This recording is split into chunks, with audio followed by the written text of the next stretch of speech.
انہوں نے جناب اپنے کمرے میں رہیں, اپنا جناب لباس چینج کیا, تیار ہوئیں, اپنا اٹیچی کیس اپنا سیٹ کیا, ساری چیزیں کی, میک اپ کیا, فل ریڈی تیار بالکل.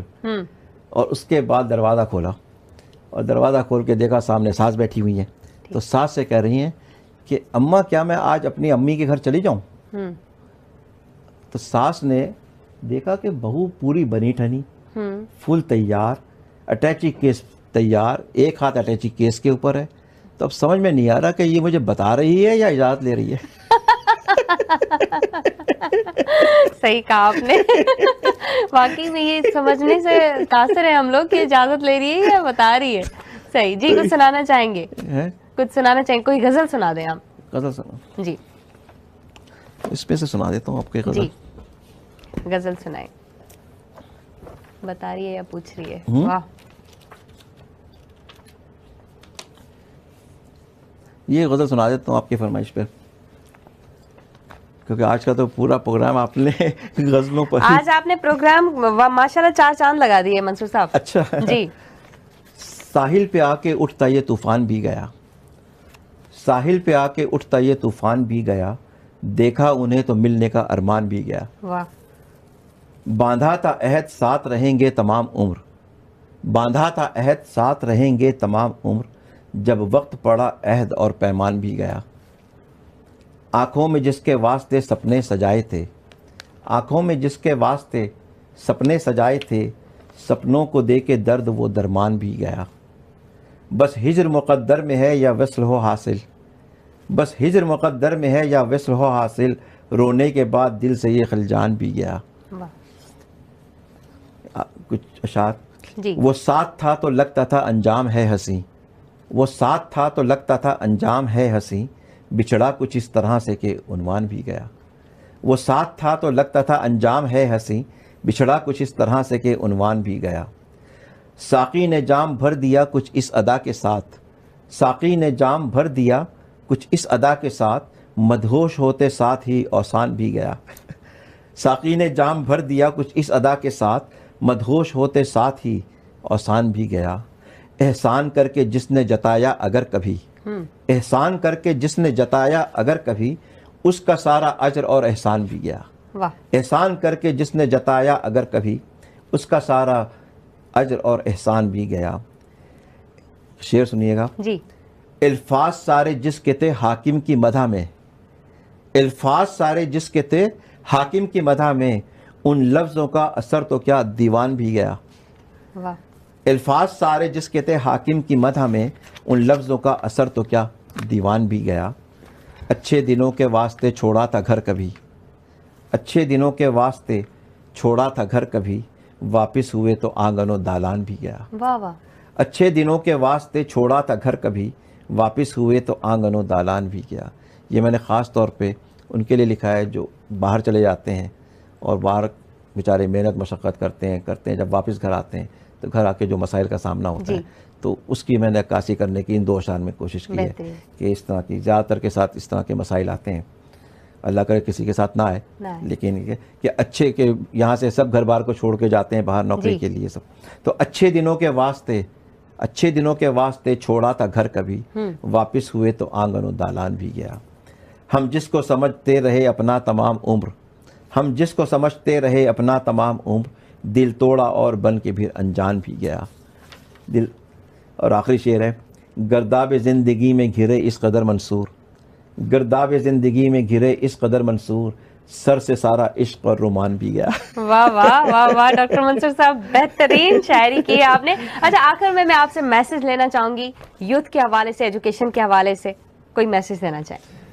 دیکھیں میں میسج جو ہے نا وہ میں بہت ایک بیسک میسج دینا چاہتا ہوں. جی.